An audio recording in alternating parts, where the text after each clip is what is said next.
One day one chapter में आज का चैप्टर है क्लास 11th का excretory products and there elimination. Class 11th का 19th नंबर चैप्टर है। मैं हूं वैभव और हम लोग आज इसको कंप्लीट करने वाले हैं विद इन 2 आवर्स। ये 1.5 घंटे में भी कंप्लीट हो जाएगा। इसकी एक एक पॉइंट जो इंपॉर्टेंट है वो सारा का सारा टच करने वाले हैं हम लोग। एनसीईआरटी की हर एक लाइन जहां पे एग्जामिनर की नजर जा सकती है वो हर एक लाइन एक एक हम लोग टच करते चले जाएंगे और बीच में जहां भी जरूरत होगी की पॉइंट्स की वो तुम्हें यहां पे मिलता जाएगा। आज की इस क्लास में एक भी क्वेश्चंस बीच में प्रैक्टिस नहीं होंगे क्योंकि प्रैक्टिस सेशन तुम्हारे लिए अलग से ऑर्गेनाइज कराया जा रहा है स्पेशल क्लास पे। उसकी टाइम शेड्यूल तुम्हें मेरी चैनल बीट्स फॉर बायोलॉजी पे टेलीग्राम पे मिल जाएगी। ठीक है, तो चैप्टर को स्टार्ट करें। उसके पहले एक खास इंफॉर्मेशन इस बैच के बारे में। ये बैच पहले किन के लिए है? जो बच्चे अभी क्लास 11 से क्लास 12th में आए हैं या जिनको लगता है कि मेरी क्लास 12th अच्छी नहीं है, उन्हें क्लास 12th फिर से करनी चाहिए, तो उनके लिए ये बैच है। 15 जून 2022 से ये बैच स्टार्ट हो रहा है। ये एडुकेटर्स हैं, इनके साथ ही अनअकैडमी के और भी 100 एडुकेटर्स शामिल रहेंगे इसमें। तो ये सक्षम बैच आ रहा है और इसी के साथ इस पे ऑफर भी चल रहा है। 6 मंथ का एक्सटेंशन मिलेगा अगर तुम 18 मंथ्स का सब्सक्रिप्शन लेते हो तो बहुत सारे बेनिफिट्स हैं। कुमार लाइव कोड को यूज कर ये सब्सक्रिप्शन तुम ले सकते हो। ये बैच के बारे में सारी बातें मैंने बता दी हैं। जिसे भी ज्वाइन करना है सक्षम बैच वो मुझे भी मैसेज कर सकता है व्हाट्सएप पे 6209411280। डन। अब हम लोग स्टार्ट करते हैं chapter excretory products and there elimination. सब लोग अपनी एनसीईआरटी में आ जाएं। जहां पे जरूरत होगी की पॉइंट की मैं वहां पर खुद ही बता दूंगा। चलो तो स्टार्ट करें। आ जाओ, पूरी तरीके से फोकस करो इस पे। चैप्टर बहुत इजी है ना? थोड़ा थोड़ा याद करने वाला कहीं मिलेगा तो वो मैं बताता चलूंगा तुम्हें। चैप्टर बहुत ही इजी है। ठीक है, स्टार्ट करते हैं। Animals accumulate. देखो ना, बात बड़ी सिंपल सी है। जैसे तुम जो भी खाना खाते हो उसमें मेटाबॉलिक वेस्ट निकलता है। जैसे मेटाबॉलिक वेस्ट क्या निकल सकता है? Ammonia, urea, uric acid, carbon dioxide, water और कुछ आयंस, ये सब निकलते हैं। अगर ये बॉडी में ज्यादा देर तक इकट्ठे रहे ना तो बॉडी को बहुत नुकसान पहुंच सकता है। ये जितनी भी चीजें तुम देख रहे हो ना निकलते हुए, ये सारा मेटाबॉलिक वेस्ट कहा जाता है इन्हें। ये सारे के सारे मेटाबॉलिक वेस्ट हैं यहां पे। ठीक है, इनको बॉडी से बाहर निकालना होगा। और ये कैसे आ सकता है तुम्हारी बॉडी में? जैसे सोडियम की क्वांटिटी इतना नहीं चाहिए था तुम्हारे बॉडी को, लेकिन फिर भी तुमने ज्यादा नमक खाया अपने खाने में तो सोडियम का अमाउंट तुम्हारे बॉडी में बढ़ सकता है। क्लोराइड आयंस का अमाउंट तुम्हारे बॉडी में बढ़ सकता है। इसका मतलब एक्सेस इंजेशन से भी ये मेटाबॉलिक वेस्ट जनरेट होते हैं। ये सब्सटेंस को चाहे तो टोटल हटा दो चाहे तो पार्शियल हटा दो। इस लाइन को डिटेल में एनसीईआरटी ने आगे डील किया है। टोटली और पार्शियली कहने का मतलब क्या है ये सुनो। जैसे कार्बन डाइऑक्साइड कोई काम का नहीं हमारे बॉडी में, लेकिन हमारे बॉडी में यूरिया का तो काम है। हमारे ब्लड की ओस्मोलरिटी को मेंटेन करने का काम आखिर करेगा कौन? यूरिया ही तो करेगा। इसलिए यूरिया का ब्लड में होना अच्छी बात भी है क्योंकि एज ए सॉलिड के तौर पे वो मेंटेन करता है सारा कंसंट्रेशन ग्रेडियंट को। इस चैप्टर में हमारा फोकस होगा कि जितनी भी ये एक्सक्रीटरी वेस्ट हैं हमारे पास, जितनी भी मेटाबॉलिक वेस्ट हैं, आखिर उनको निकाला कैसे जाए, उनका मैकेनिज्म क्या है, आखिर ये सब इसमें बात करने वाले हैं। नाइट्रोजिनस वेस्ट आखिर कौन कौन से हैं? तो एक अमोनिया, यूरिया और यूरिक एसिड। इस पे हमारा मेन फोकस होगा। अब ये तुम जानते हो जो जितना ज्यादा जहरीला है उसे उतनी ही पानी की जरूरत होगी उसे हटाने के लिए। तो बताओ, अगर मेरे पास 3 चीजें हैं तो तीनों में से अगर मुझे रिमूव करना है तो पानी की मैक्सिमम रिक्वायरमेंट क्या मुझे अमोनिया के लिए होगी? बिल्कुल। ये सब मेजर फॉर्म्स है नाइट्रोजनस वेस्ट के जो एनिमल्स एक्सक्रीट करते हैं। Ammonia is the most toxic form, इसलिए पानी की रिक्वायरमेंट बहुत ज्यादा होती है। यूरिक एसिड ये सबसे कम टॉक्सिक है, इसलिए पानी की जरूरत बहुत कम होती है इसके लिए। और हम लोग आते हैं ना मिडिल वाले पोर्शन में। हम लोगों में ना अमोनिया ना यूरिया, हम लोग में सारा यूरिक एसिड, हमारे में सारा कन्वर्जन यूरिया में चलता है। ना अमोनिया ना यूरिक एसिड, सारा कन्वर्जन यूरिया के फॉर्म में चल रहा होता है। ये सिंपल सी पैराग्राफ थी, इसमें काम का यही है कि सबसे toxic ammonia, then urea, then uric acid. अब इसमें ना बड़े सारे एग्जाम्पल्स तुम्हें देखने को मिलेगा, और देखते हैं कि कर अगर कोई ऑर्गेनिज्म अमोनिया को एक्सक्रीट कर रहा है तो इस प्रोसेस को हम लोग अमोनोटेलिज्म कहते हैं, और ऐसे ऑर्गेनिज्म को हम लोग अमोनोटेलिक कहते हैं। बहुत सारी बोनीफिशेस एग्जाम्पल इंपॉर्टेंट हैं। बोनीफिशेस, एक्वेटिक एम्फीबियंस और एक्वेटिक इंसेक्ट, ये किसके एग्जाम्पल हैं? अमोनोटेलिक के। ये 3 एग्जाम्पल्स मस्ट है याद रखने। ये हो गए तुम्हारे अमोनोटेलिक। तो तुम देख रहे होगे एक बात कि अमोनोटेलिक वाले ज्यादातर पानी में हैं, देख सकते हैं। 3 एग्जाम्पल इसके हैं। अमोनिया जो कि रेडली सॉल्युबल है, तो आराम से ये डिफ्यूजन प्रोसेस से एक्सक्रीट हो जाता है, चाहे तो बॉडी सरफेस से और नहीं तो गिल्स के सरफेस से। इस तरीके से बॉडी से बाहर ये आ जाएगा as in the form of ammonium ion. NH4+ के फॉर्म में ये बॉडी से बाहर की तरफ एक्सक्रीट हो जाएगा। इनमें किडनीज का कोई रोल नहीं होता, तो याद रखना जितने भी अमोनोटेलिक ऑर्गेनिज्म हैं उनमें किडनी का कोई रोल नहीं होता। हम में किडनी का रोल है, इनमें कुछ नहीं होता किडनी का रोल। तो kidney do not play any significant role in its removal. Terrestrial adaptation, जैसे हम लोग का एडेप्टेशन टेरिस्ट्रियल है। टेरिस्ट्रियल एडेप्टेशन में जैसे जैसे ऑर्गेनिज्म शिफ्ट कर रहे थे वैसे वैसे लेसर टॉक्सिक नाइट्रोजनस वेस्ट आ रहा था, जैसे यूरिया, यूरिक एसिड, ताकि पानी बचाओ आंदोलन में लगे थे सब कि पानी को क्यों बर्बाद करना है इतना, वो लोग पानी में हैं इसलिए उनमें सबसे ज्यादा टॉक्सिक है। अब बात आता है सबसे टॉक्सिक उनको क्यों दिया, हमें क्यों नहीं दिया? सिंपल सी बात है, हम में भी बनती है अमोनिया लेकिन हम उसको यूरिया में कन्वर्ट कर पाते हैं, और उनको क्यों कन्वर्ट कराना? बेचारे ऐसे ही स्मॉलर ऑर्गेनिज्म हैं, उनमें क्यों कराना? और पानी में रह रहे हैं तो आराम से रेडली सॉल्युबल है तो आराम से पानी में निकलवा दो, कोई दिक्कत की बात नहीं है। और हमें तो चाहिए कंजर्वेशन ऑफ वाटर। मैमल्स और बहुत सारे टेरिस्ट्रियल एम्फीबियंस और मरीन फिशेस, ध्यान देना, बोनी फिशेस पूछे तो अमोनोटेलिक, लेकिन मरीन फिशेस पूछे तो यूरियोटेलिक जाएगा हमारा आंसर। ये यूरिया एक्सक्रीट करने का काम करते हैं तो हमने यूरियोटेलिक कहा। अमोनिया जो मेटाबॉलिज्म से प्रोड्यूस होता है, हम उसे यूरिया में कन्वर्ट करते हैं लीवर से with the help of ornithine cycle, और ये ब्लड में रिलीज हो जाता है और जिसको फिल्टर किया जाता है और बाकी किडनी से हटा लिया जाता है। वैसे कुछ जो अमाउंट है यूरिया का वो तो किडनी के मैट्रिक्स में ही रह जाएगा ताकि ओस्मोलरिटी को मेंटेन किया जा सके। ओस्मोलरिटी का सिंपल सा अगर मैं मतलब समझाऊं तो सॉल्यूट का अमाउंट कहीं कितना ज्यादा है इसे हम ओस्मोलरिटी का नाम देते हैं। सिंपल सी यही होती है ओस्मोलरिटी। जैसे अगर मैं बात करूं डिस्टिल्ड वाटर में ओस्मोलरिटी 0 होता है, लेकिन अगर मैं बात करूं डेड सी जहां नमक बहुत ज्यादा है, वहां सॉलिड का कंसंट्रेशन बहुत ज्यादा, तो मैं कहूंगा वहां की ओस्मोलरिटी ज्यादा होती है as compare to river. Next, और बाकी जितने भी हैं रेप्टाइल्स, बर्ड्स, लैंड स्नेल्स और इंसेक्ट, ये भी नाइट्रोजनस वेस्ट निकालते हैं लेकिन यूरिक एसिड के फॉर्म में, पेलेट्स और पेस्ट के फॉर्म में, और पानी बहुत ही कम इसमें इस्तेमाल होता है और हम इसे यूरिकोटेलिक कहते हैं। तुम्हें तो बस एग्जाम्पल्स याद रखने हैं। मैं एग्जाम्पल्स एक बार रिपीट कर देता हूं जो एनसीईआरटी के एग्जाम्पल्स हैं। अगर मैं तुमसे पूछूं अमोनोटेलिक तो तुम्हारा जवाब होना चाहिए बोनीफिशेस, एक्वेटिक एम्फीबियंस और एक्वेटिक इंसेक्ट जैसे प्रॉन वगैरह। नेक्स्ट अगर मैं पूछूं तुमसे यूरियोटेलिक का, तो यूरियोटेलिक में तो एक तुम खुद आ जाओगे, जितने भी मैमल्स वगैरह हैं वो सारे के सारे इसमें आ जाते हैं, बाकी एम्फीबियंस आ जाएंगे, मरीन फिशेस वगैरह सब आ जाते हैं यूरियोटेलिक में। ठीक है, इसके बाद यूरिकोटेलिक में नीचे के जो एग्जाम्पल्स दे रखे हैं, रेप्टाइल, बर्ड्स, लैंड स्नेल्स और इंसेक्ट, एग्जाम्पल इंपॉर्टेंट है एग्जाम में। इस पूरे पैराग्राफ में एग्जाम्पल ही काम के हैं, इस अगले में भी वही काम किए। कौन सा स्ट्रक्चर इंपॉर्टेंट है ये देखने वाले हैं। एनिमल किंगडम का सर्वे होता है और उसमें एक्सक्रीटरी स्ट्रक्चर की वैरायटी देखी जाती है।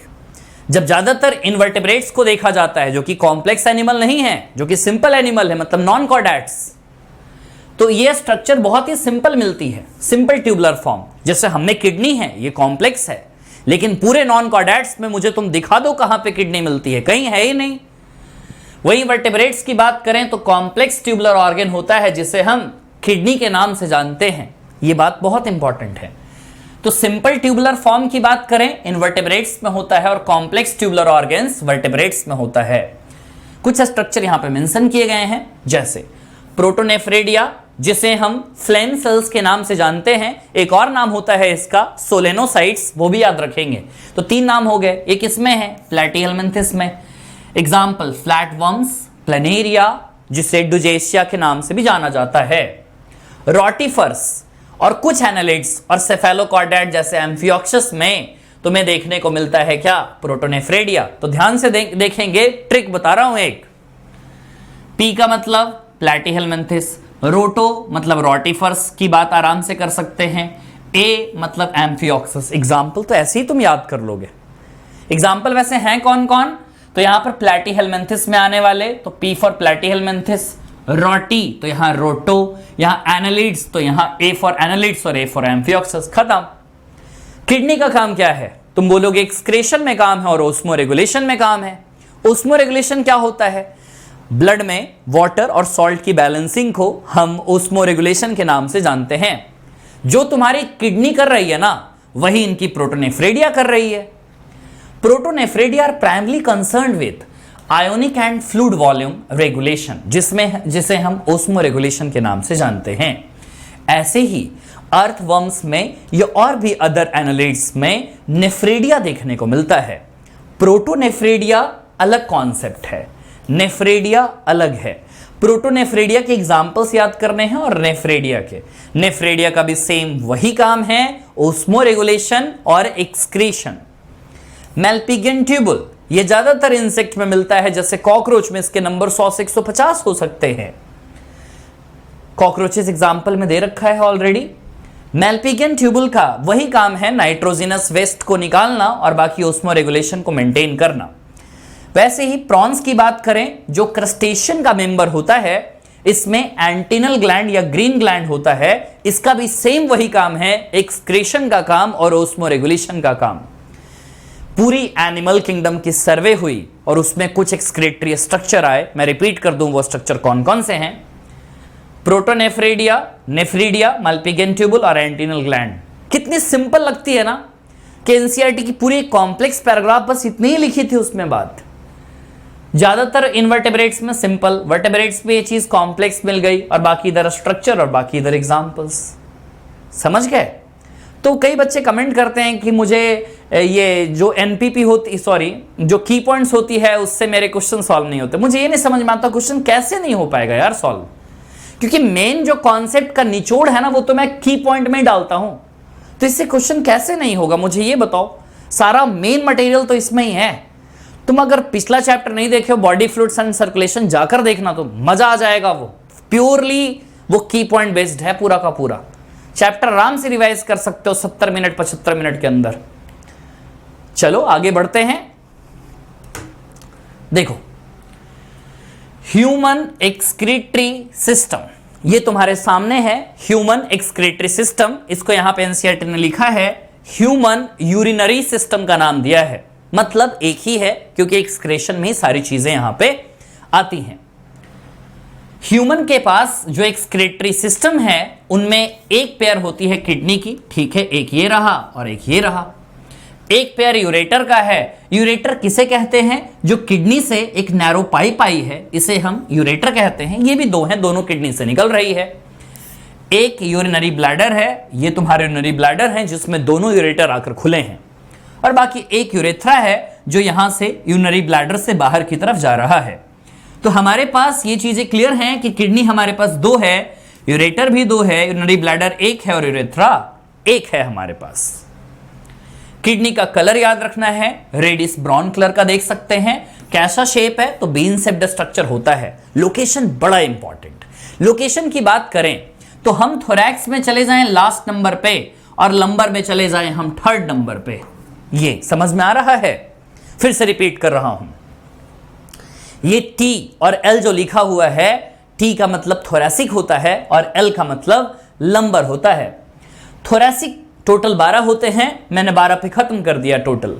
लंबर 1, लंबर 2, लंबर 3, तो इतना डिस्टेंस अगर हम चलें तो किडनी हमारे पास इतने डिस्टेंस के आसपास होता है। तो लोकेशन इंपॉर्टेंट है, याद रखना।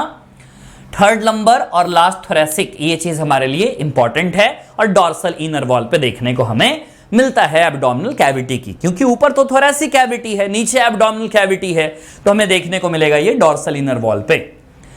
एक किडनी की अगर मैं बात करूं अडल्ट ह्यूमन में, तो लेंथ की बात करें तो 10 से 12 सेंटीमीटर इसकी लेंथ होती है। इसके बाद विड्थ की बात करें तो 5 से 7 सेंटीमीटर इसकी विड्थ होती है और 2 से 3 सेंटीमीटर इसकी थिकनेस होती है।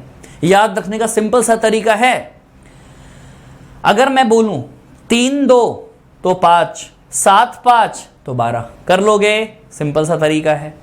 वजन की बात करें तो 120 से लेकर 170 ग्राम, लड़कों में ये वजन 170 ग्राम तक जा सकता है, लड़कियों में 120 ग्राम तक होती है।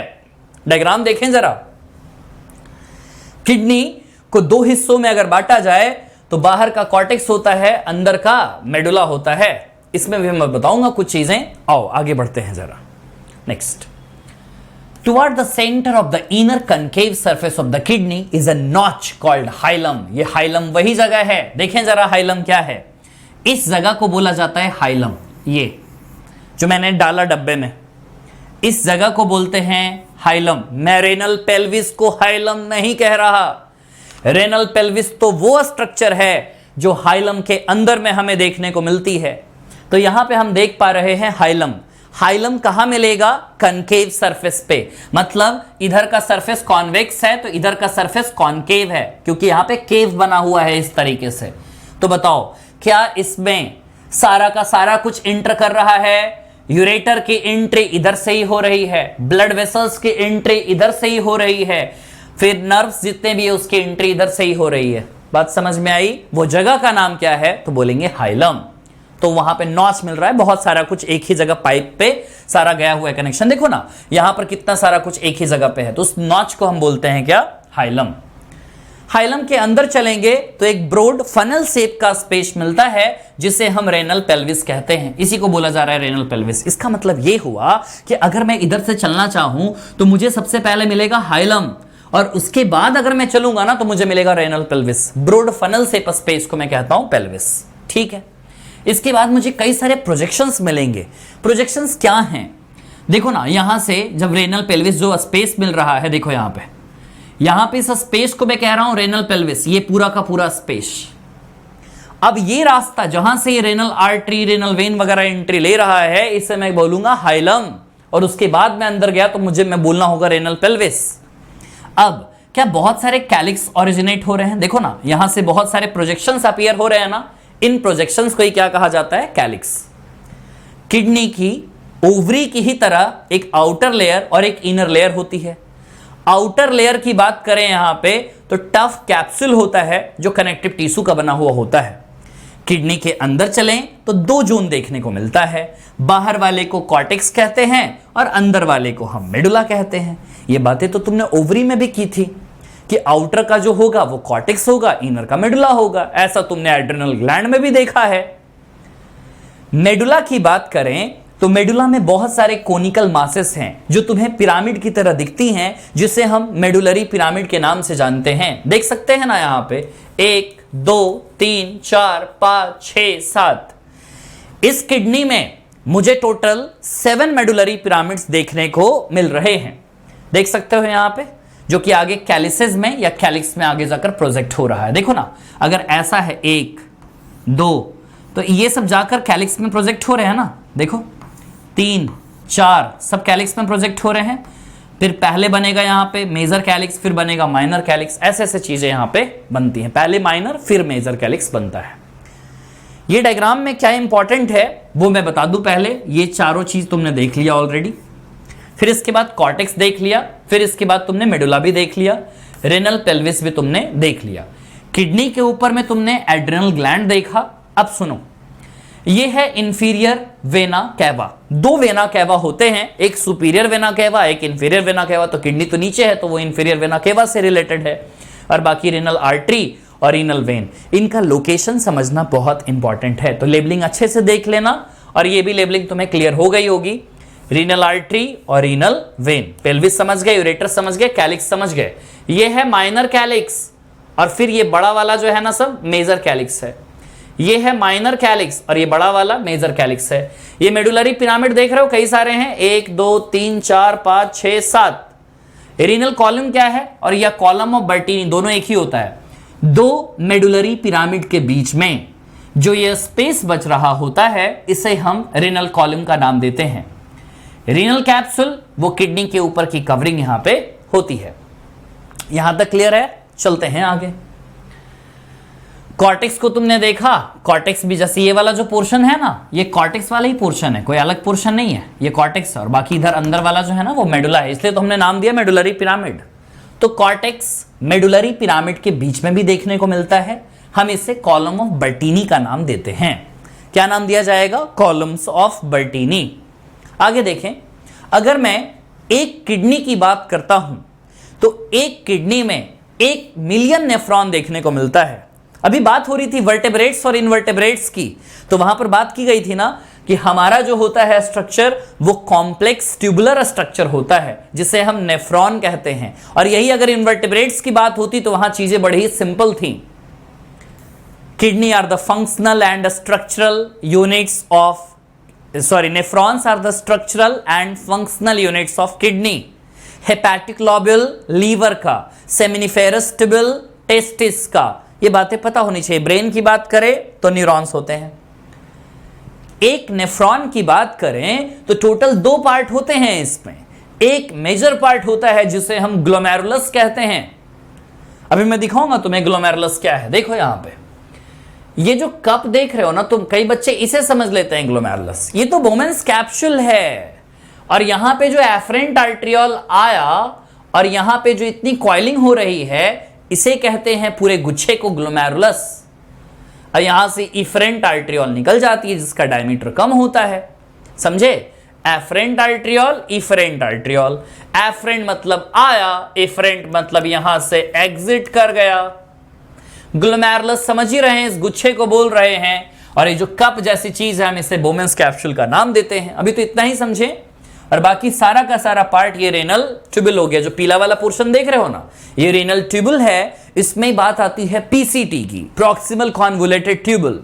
इसमें बात आती है डीसीटी की, डिस्टल कॉन्वोलेटेड ट्यूबुल। ग्लोमेरुलस कुछ और नहीं बल्कि कैपिलरीज का ही गुच्छा है जिसको एफरेंट आर्ट्रियोल ने बनाया, ना कि इफरेंट ने। इफरेंट तो निकल गया, एग्जिट कर गया वो। एफरेंट आर्ट्रियोल क्या है? Renal artery. समझे जरा सा, अगर आर्टरी का छोटा बड़ा सा टुकड़ा एरोटा कहा जाएगा, एरोटा से नीचे आर्टरी और आर्टरी से नीचे आर्ट्रियोल्स कहा जाता है। तो ये है एफरेंट आर्ट्रियोल, रीनल आर्टरी का बहुत ही पतला सा एक branch. Blood from the glomerulus is carried out away, दूर ले जाने वाला कौन है? तो एफरेंट आर्ट्रियोल ही इसे दूर लेकर जाता है। नेक्स्ट देखो, renal tubule begins with a double walled cup like structure. इस कप लाइक स्ट्रक्चर को क्या बोलेंगे? देखो इस कप लाइक स्ट्रक्चर को बोमेन्स कैप्सूल बोला जाएगा। कितनी? तो बोलेंगे डबल वॉल्ड है ये, जिसे बोमेन्स कैप्सूल कहा जाता है, और जिसके अंदर ग्लोमेरुलस भरा हुआ है। एक गुच्छे को ग्लोमेरुलस कहा जा रहा है। ग्लोमेरुलस और बोमेन्स कैप्सूल, बोमेन कैप्सूल कौन है? ये cup like structure double walled है, एक बाहर और एक अंदर। और इसमें क्या है? एफरेंट आर्ट्रियोल से बना टफ्ट ऑफ कैपिलरीज को हम ग्लोमेरुलस कह रहे हैं। तो Bowman's capsule plus glomerulus is equal to क्या बोलोगे? बताओ नाम। इज इक्वल टू क्या बोलोगे? तो मालपिगियन बॉडी का हो या रेनल कॉर्पसल का हो, दोनों में से कोई नाम बोल सकते हो। डन। आगे, ये जो ट्यूबुल है जो स्टार्ट हुआ बोमेन्स कैप्सूल से, मतलब एक तो ग्लोमेरुलस हो गया और एक रीनल ट्यूबुल हो गया। रीनल ट्यूबुल यहां से स्टार्ट होता है बोमेन्स कैप्सूल से। तो बोमेन कैप्सूल से चीजें स्टार्ट तो हुई, लेकिन फिर पीसीटी आ गया, और उसके बाद देखोगे तो हेनलीज लूप आ रहा है, फिर डीसीटी आ रहा है। तो याद रखना, चाहे पीसीटी हो या डीसीटी हो, दोनों के दोनों हाईली कॉइल्ड स्ट्रक्चर होते हैं। तो इन्हें क्या कहा जा रहा है? इन्हें बोला जा रहा है PCT, proximal convoluted tubule. Distal दूर है इसलिए नाम रखा गया डिस्टल कॉन्वोलेटेड ट्यूबुल।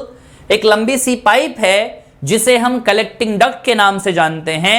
ये कलेक्टिंग डक्ट वही है पाइप जिसमें एक नेफ्रॉन नहीं, बहुत सारे नेफ्रॉन आकर खुलते हैं। कहते तो हैं 200 से 300 नेफ्रॉन भी आकर यहां पर खुलते हैं। ये कलेक्टिंग डक्ट है। वासा रेक्टा ये वही पाइप है वासा रेक्टा। बच्चों को काफी कंफ्यूजन होता है कि पेरीट्यूबुलर कैपिलरी क्या है और वासा रेक्टा क्या है। मैं सिंपल सी बात बताऊं, ये रही नीचे की पीली वाली स्ट्रक्चर जिसे कहते हैं हेनलीज लूप। हेनलीज लूप के पैरेलल में अगर तुम्हें कोई स्ट्रक्चर मिल रहा है ब्लड कैपिलरी का तो उसे तुम बुलाते हो वासा रेक्टा। लेकिन पूरी नेफ्रॉन में जो जकड़ा हुआ स्ट्रक्चर है, जो आसपास पूरी नेफ्रॉन को में चल रहा है, उस नेफ्रॉन में चलते हुए स्ट्रक्चर को पेरीट्यूबुलर कैपिलरी कहते हैं। तो अंतर समझ में आया कि पेरीट्यूबुलर कैपिलरी ने पूरे सब को जकड़ा है, लेकिन जिसने हेनलीज लूप के पैरेलल में चलना सीखा उसे हम वासा रेक्टा के नाम से जानते हैं।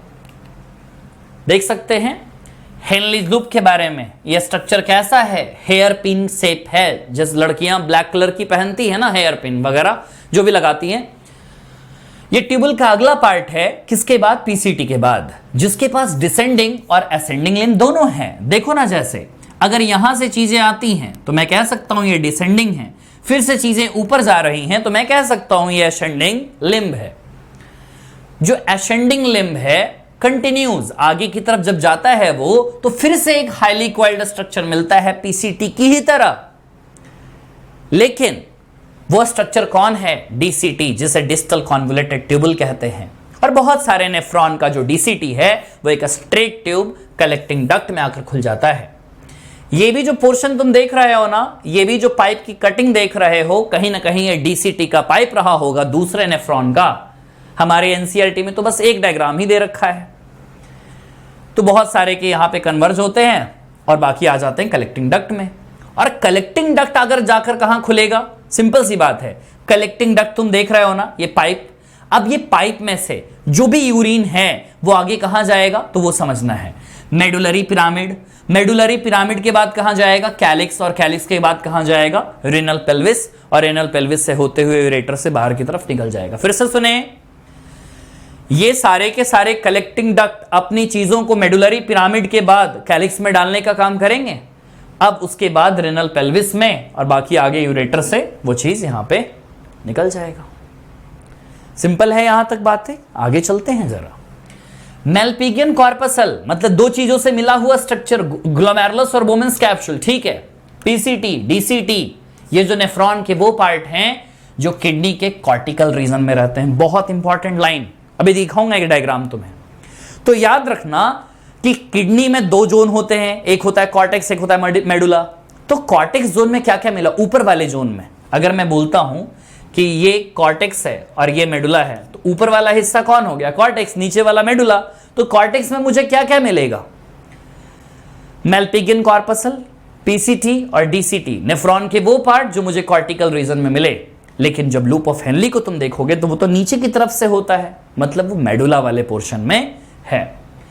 तो मेजॉरिटी ऑफ नेफ्रॉन में जो लूप ऑफ हेनली होता है वो बहुत ही छोटा होता है, तो मेडुला में बहुत ज्यादा जा नहीं पाता।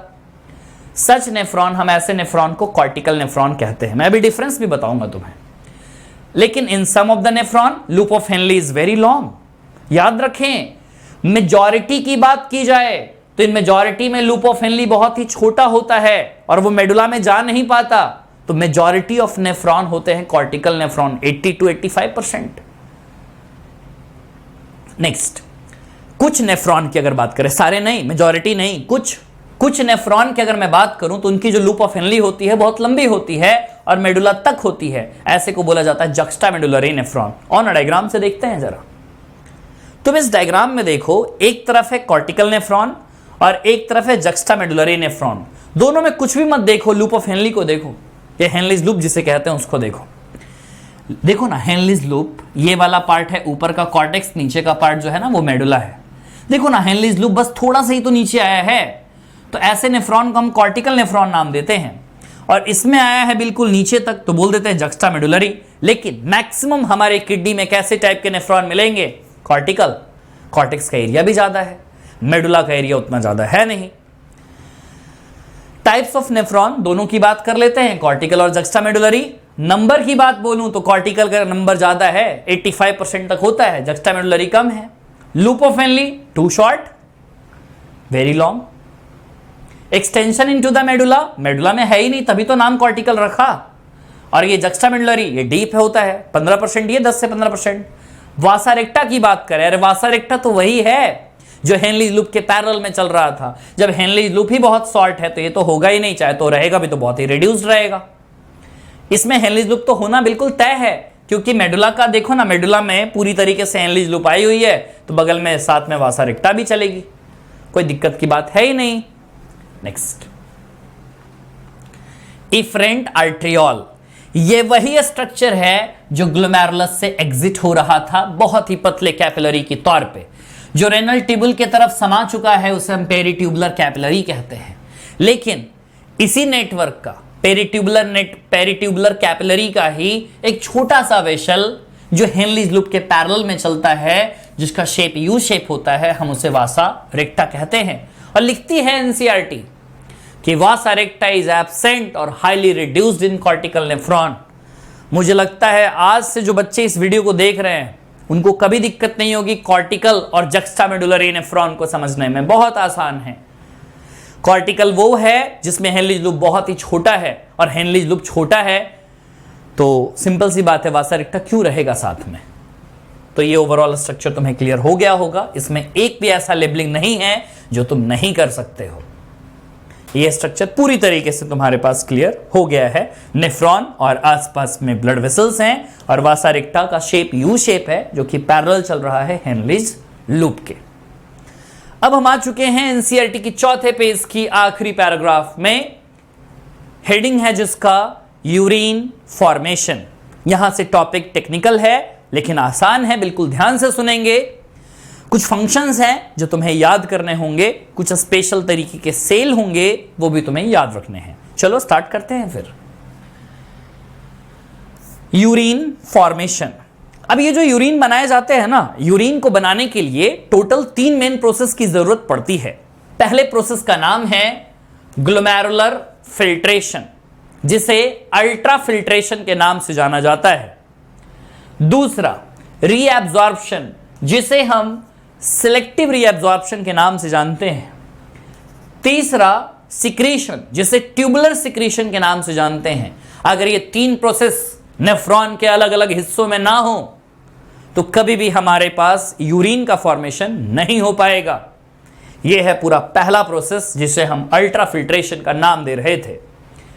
पहला जो स्टेप होता है यूरिन फॉर्मेशन में वो होता है ब्लड का फिल्ट्रेशन। मतलब वही एफरेंट आर्ट्रियोल ब्लड को लेकर आया था। अब ब्लड को लेकर आया था, ग्लोमेरुलस के पास चीजें छानी जाएंगी। जब ग्लोमेरुलस के पास चीजें छानी जाएंगी तो क्या हम इसे ग्लोमेरुलर फिल्ट्रेशन बोल सकते हैं। लेकर कौन आ रहा था ब्लड को? Efferent arteriole. एवरेज तौर पे अगर हम बात करें तो 1100 से 1200 ml। थोड़ा सा रिलेट करो ना कार्डियक साइकिल। कार्डियक साइकिल में 1 मिनट में 5 लीटर ब्लड जाती है अलग अलग बॉडी के ऑर्गन्स में, लंग्स में, ब्रेन में, फिर किडनी में। तो अगर मैं बात करूं कि चलो ठीक है 5 लीटर जा रहा है ब्लड कार्डियक आउटपुट में, तो 1 मिनट में ये दिल से किडनी के पास कितना आ रहा है? रफली तो कहते हैं 1/5। रफली क्यों कहा जा रहा है? क्योंकि 1/5 होता तो मतलब 1000 होता, लेकिन आता 1100 से 1200 ml ब्लड है। 1 मिनट में हमारा दिल किडनी के पास 1100 से 1200 ml ब्लड को भेजने का काम करता है कि लो इसको फिल्टर करने का काम करो, जितने भी नाइट्रोजनस वेस्ट है ना इनको निकाल दो तुम बाहर। पर मिनट ये काम यहां पे चल रहा है। वेंट्रिकल्स ने इसे पंप किया है, मतलब टोटल कार्डियक आउटपुट की बात यहां पे चल रही है। सिंपल बात डन। आगे देखो, कुछ याद करो पुरानी बातें जो लेस देन 1 mm की बात करते हैं हम, जहां पे डिफ्यूजन हो रहा होता है हमारी ही बॉडी में, हमारे ही लंग्स में। जहां सिंपल डिफ्यूजन चल रहा होता है वहां पे भी 3 लेयर होते हैं, याद करो। वैसे ही 3 लेयर यहां पे भी प्रेजेंट है। Glomerular capillary blood pressure causes filtration of blood through 3 layers. कौन से 3 लेयर हैं याद रखना। ग्लोमेरुलस का एक लेयर होता है जिसे बोलते हैं एंडोथेलियम, ब्लड वेसल्स का लेयर है। इपिथेलियम ऑफ बोमेन कैप्सूल, और बीच में तो हमेशा बेसमेंट मेम्ब्रेन ही देखने को मिलेगा 2 लेयर्स के बीच में। तो बताओ मुझे कौन कौन से लेयर्स यहां पे मिले। बोमेन्स कैप्सूल याद आ रहा है तुम्हें, वो जो डबल वॉल्ड कपलाई का स्ट्रक्चर था, एक वो लेयर काउंट कर रहे हैं। बीच में बेसमेंट मेम्ब्रेन काउंट कर रहे हैं, और जो एफरेंट आर्ट्रियोल लेकर आ रहा है उसकी एक लेयर को काउंट कर रहे हैं, endothelium of glomerular blood vessel. क्योंकि उसको एफरेंट नहीं बनाया था। बोमेन कैप्सूल में कुछ स्पेशल टाइप के सेल होते हैं जिन्हें हम पोडोसाइट्स कहते हैं। क्या नाम बोला जाएगा? पोडोसाइट्स। पोडोसाइट्स कुछ इस तरीके से इंट्रिकेट मैनर, आपस में बिल्कुल इस तरीके से उलझे हुए होते हैं कि उनके बीच बीच में कुछ कुछ स्पेस होता है। जैसे ये सब पोडोसाइट्स हैं, बीच बीच में कुछ स्पेस मिल रहा है। ये स्पेस को बोला जाता है फिल्ट्रेशन स्लिट या स्लिट पोर्स। इन्हीं के रास्ते जो भी चीजें, जो बड़ी बड़ी मॉलिक्यूल हैं वो तो ऊपर से निकलकर चली जाएंगी, लेकिन जो छोटी छोटी चीजें हैं वो सारा नीचे की ओर चला जाएगा। अब एक बात बहुत अच्छे तरीके से समझना कि यहां पर क्या आता है। मैं थोड़ा सा डायग्राम में तुम्हें पीछे लेकर चलता हूं तो इससे रिलेट तुम कर पाओगे काफी अच्छे से। देखो जरा, इस डायग्राम से देखना जरा, ये है एफरेंट आर्ट्रियोल। अभी मैं 3 मेम्ब्रेन की बात कर रहा था तुमसे। बोमेन कैप्सूल की मेम्ब्रेन, ये देख सकते हो, ये डबल वॉल्ड बोमेन कैप्सूल है। एक तो इसका बीच में बेसमेंट मेम्ब्रेन, और तीसरा मैं कह रहा था कि ये जो ग्लोमेरुलस देख रहे हो ना, इसका एक मेम्ब्रेन। तो टोटल 3 हो गए। अब इसमें से नीचे की तरफ सिर्फ वही आएगा ना जो प्लाज्मा का कॉन्स्टिट्यूएंट है। फॉर्म्ड एलिमेंट्स कभी नहीं आते, आरबीसी, डब्ल्यूबीसी, प्लेटलेट्स वगैरह कभी नहीं आएंगे। जो भी आएगा ना वो सिर्फ प्लाज्मा आएगा। याद करो, ब्लड में 55% प्लाज्मा का कॉन्स्टिट्यूएंट होता है, 45% फॉर्म्ड एलिमेंट्स होते हैं। तो 45 को तो साइड करो, बाकी बचता है प्लाज्मा। प्लाज्मा में प्रेजेंट सबको यहां नीचे निकाल लेंगे, बस एक चीज को छोड़कर, बड़े बड़े जो प्रोटीन्स थे। एल्बुमिन नहीं आएगा, ग्लोबुलिन नहीं आएगा, फाइब्रिनोजेन नहीं आएगा। बड़े बड़े प्रोटीन यहां पे आते ही नहीं है, क्योंकि इतना फिल्ट्रेशन स्लिट बड़ा होता ही नहीं है जिसके रास्ते वो अंदर की तरफ यहां पे आएंगे। तो बात सबको समझ में आ रही होगी कि blood is filtered so finally through this membranes, वो 3 मेम्ब्रेन्स है, that almost all the constituents of the plasma except the protein pass on to the lumen of the Bowman capsule. Therefore it is considered as a process of ultrafiltration. इतने अच्छे से ये चल रहा है filtration. ये filtration podocytes के बीच में जो फिल्ट्रेशन स्लिट्स हैं, जो स्लिट पोर्स हैं, इनके जरिए ये फिल्ट्रेशन यहां पे चल रहा है। डेटा बहुत इंपॉर्टेंट है, 1100 से 1200 ml, मतलब जितना हमारे दिल ने पंप किया 1 मिनट में, उसका 1/5 तो ले लेता है किडनी, और किडनी उसको फिर आगे साफ करने का काम कर रहा है। देखें जरा, the amount of filtrate formed by the kidneys, दोनों किडनी की बात चल रही है। 1 मिनट में दोनों किडनी मिलकर जितना ब्लड को छानने का काम करती है वो डेटा है 125 ml पर मिनट। तो ध्यान से एक बात सोचें, आया था कितना? 1100 से 1200 ml। छानने का कितना काम हुआ? 125 ml पर मिनट। बस पूरे दिन भर में देखें तो यह आंकड़ा बहुत बड़ा हो जाता है, 180 लीटर पर डे। दोनों किडनीज मिलती हैं और ग्लोमेरुलस से ब्लड को छानने का काम करती हैं। तुम सोच रहे हो 5 लीटर तो ब्लड ही है, 180 लीटर की बात हो रही है। सेम ब्लड को बार बार फिल्टर किया जा रहा है, क्योंकि वो सेम ब्लड ही तो हमारे बॉडी के डिफरेंट ऑर्गन्स तक पहुंच रही हैं। तो ये हेल्दी इंडिविजुअल का है। अगर पर्सन डिजीज्ड है तो ये 160 भी आ सकता है। किडनी के पास एक बहुत ही जबरदस्त बिल्ट इन मैकेनिज्म है, जो अंदर से एक ऑलरेडी सेट मैकेनिज्म है, जो ग्लोमेरुलर फिल्ट्रेशन रेट को रेगुलेट करने का काम करेगा। मैंने कहा 1 मिनट में 125 ml पर मिनट, लेकिन क्या पता प्रॉब्लम के चलते ये 100 ml हो रहा हो। रेगुलेट तो करना पड़ेगा ना कि 125 ml ही पर मिनट के आसपास लगभग हो। इसके लिए हमारी किडनीज ने कुछ एफिशिएंट मैकेनिज्म अपनाए हैं, जिन्हें हम कहते हैं JGA, जक्स्टाग्लोमेरुलर एपरेटस। JGA क्या है? कुछ अलग नहीं है। JGA कुछ अलग नहीं है, बस ध्यान से सुनेंगे। जैसे मैंने कहा कि ये बोमेन्स कैप्सूल है, ठीक है, मैं ऐसे रफ डायग्राम बना रहा हूं। यहां पे ये एफरेंट आर्ट्रियोल है, यहां पे बना ग्लोमेरुलस, और यहां से निकल गया एक पतला सा पाइप जिसे कहते हैं एफरेंट आर्ट्रियोल। डायग्राम तो हमें बहुत सुंदर तरीके से दिखाया जाता है कि चलो ठीक है, ये वाली हो गई बोमेन्स कैप्सूल, अंदर में हो गए ग्लोमेरुलस, इस तरीके से चीजें चल रही हैं। लेकिन हमारी एक किडनी में 1 मिलियन नेफ्रॉन है, तो 10 लाख, तो सोच कर देखो ना, आपस में सब चिपके से होंगे। यहां पे ये जो एफरेंट आर्ट्रियोल देख रहे हो ना, इसका जो डीसीटी वाला पोर्शन इधर का होता है वो इसी से चिपका हुआ रहता है यहां पे। तो जिस पोर्शन पे चिपक रही है ना चीजें, उसी पोर्शन को कहा जाता है मिलाकर जक्स्टाग्लोमेरुलर एपरेटस। ध्यान से पढ़ेंगे, JGA एक स्पेशल तरीके का सेंसिटिव रीजन है जिसको बनाया गया कुछ सेल्स के मॉडिफिकेशन से। इन्वॉल्व कौन कौन है, तो बोलेंगे डीसीटी का इन्वॉल्वमेंट यहां पे है, साथ में एफरेंट आर्ट्रियोल का। मतलब जिस जगह पे एफरेंट आर्ट्रियोल और डीसीटी का पॉइंट ऑफ कांटेक्ट होगा, हम इसी स्ट्रक्चर को बोलेंगे जेजीए, जक्स्टाग्लोमेरुलर एपरेटस। बहुत ही सेंसिटिव रीजन ये होता है।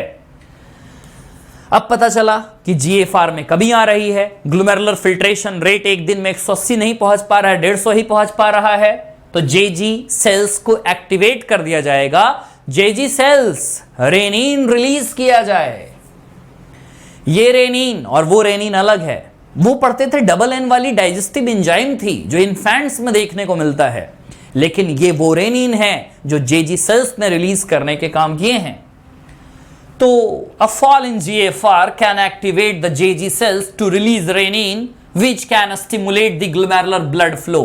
अब जो ब्लड फ्लो कम हो गया था, देखो ना सिंपल सी बात है, अगर मैं तुमसे कहता हूं कि 1100 से 1200 ml मैं भेज रहा हूं किडनी के पास, आराम से 125 ml निकल जाएगा वहां से, कोई दिक्कत की बात नहीं है, GFR आ जाएगा 125 ml पर मिनट। लेकिन अगर मैंने वहां 800 कर दिया तो 125 तो और नीचे चला जाएगा ना, ये तो 100 से नीचे चला जाएगा। तो मतलब रेनिन जो है ना बस इतना काम करेगा कि जो ब्लड फ्लो है ग्लोमेरुलस में उसके ब्लड फ्लो को बढ़ा देगा। अगर ब्लड फ्लो बढ़ गया तो नॉर्मल से तो जीएफआर ज्यादा ही हो जाएगी। तो रेनिन का देख रहे हो जबरदस्त मैकेनिज्म। तो कहां पे काम आएगा रेनिन का, सिंपल सी बात है, एफरेंट आर्ट्रियोल ब्लड लेकर आ रहा था, कम लेकर आएगा, रेनिन का सिक्रेशन कर देगा कि भाई जल्दी जल्दी ब्लड लेकर आओ। यही काम इसका होता है, जेजीए ने निकालने का काम किया। जेजीए क्या है, एफरेंट आर्ट्रियोल और डीसीटी के बीच में जो पॉइंट ऑफ कनेक्शन होता है उसी कॉम्प्लेक्स एपरेटस को हम जेजीए कहते हैं, जक्स्टाग्लोमेरुलर एपरेटस। बोलो यहां तक बातें तुम्हें सिंपल लगी? हम लोग अभी तक जो बात कर रहे थे ना, वो बात हो रही थी अल्ट्रा फिल्ट्रेशन के बारे में, वो बात हो रही थी ग्लोमेरुलर फिल्ट्रेशन के बारे में, जिसमें कुछ डेटा इंपॉर्टेंट हैं। 1100 से 1200 ml 1/5 और बाकी एक और हमने देखा था 125 ml पर मिनट और 180 लीटर पर डे। और बाकी पोडोसाइट्स की बात याद रखना, और बाकी प्लाज्मा में प्रोटीन्स नहीं आए थे, बाकी सब कुछ आ गया था ग्लोमेरुलस वाले में, उसके बोमेन कैप्सूल का जो वहां पे स्पेस था सब कुछ आ गया था। बस इतनी बातें काम की और जेजी से रेनिन। बस आगे देखें। अब बात होगी यहां पे रीएब्जॉर्प्शन की, सिलेक्टिव रीएब्जॉर्प्शन इसे कहते हैं। सिंपल सी बात है, क्योंकि बहुत सारी जो चीजें हैं ना, सोच कर देखो ना, 55% प्लाज्मा का पार्ट बहुत इंपॉर्टेंट है। अगर इसमें बहुत सारे इंपॉर्टेंट आयंस भी हैं, पानी भी है, अगर सब कुछ चला जाए यूरिन में तो अच्छा तो है नहीं। अब उनको रीएब्जॉर्ब करना भी बहुत जरूरी है। तो comparison of the volume of the filtrate आया कितना, 180 लीटर पर डे,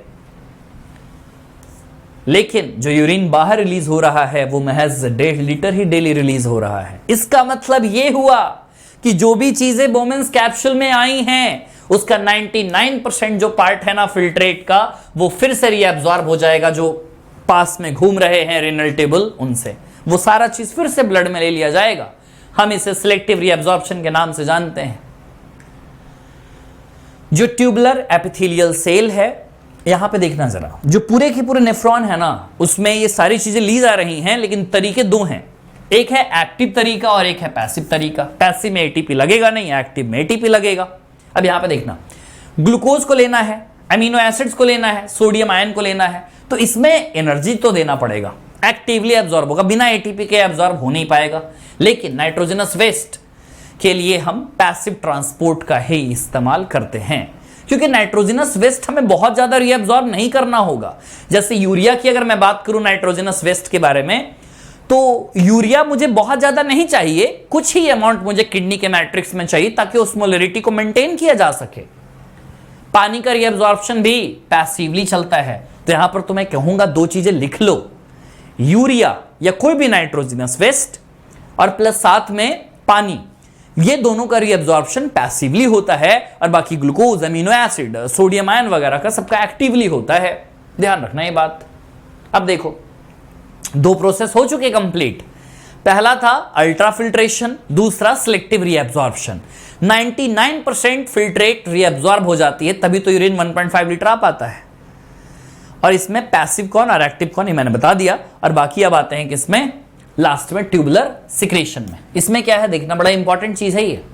जब यूरिन का फॉर्मेशन हो रहा होगा, मतलब 1.5 लीटर यूरिन अब तैयार हो गई, ठीक है, उसके पहले जो ट्यूबुलर सेल्स हैं वो सिक्रीट करेंगे कुछ सब्सटेंसेस, जैसे हाइड्रोजन आयन, पोटेशियम और अमोनिया। ये 3 चीजें ध्यान रखना, मैं भी डायग्राम में भी दिखाऊंगा तुम्हें।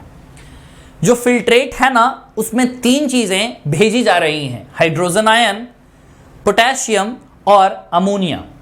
ये जो ट्यूबुलर सिक्रेशन है ना, ये बहुत इंपॉर्टेंट इसलिए हो जाता है यूरिन फॉर्मेशन में, क्योंकि हमें आयनिक और एसिड बेस बैलेंस, मतलब ओवरऑल बोलूं तो ओस्मो रेगुलेशन, हमें ओस्मो रेगुलेशन को तो मेंटेन करना है ना। तो तुमसे पूछा जाएगा कि चलो ठीक है, यूरिन फॉर्मेशन में हम लोग टोटल 3 स्टेप की बात कर रहे थे, उसमें कौन सा एक इंपॉर्टेंट स्टेप है जिसकी वजह से आयनिक बैलेंस को रेगुलेट किया जा रहा होगा? तो क्या बोलोगे?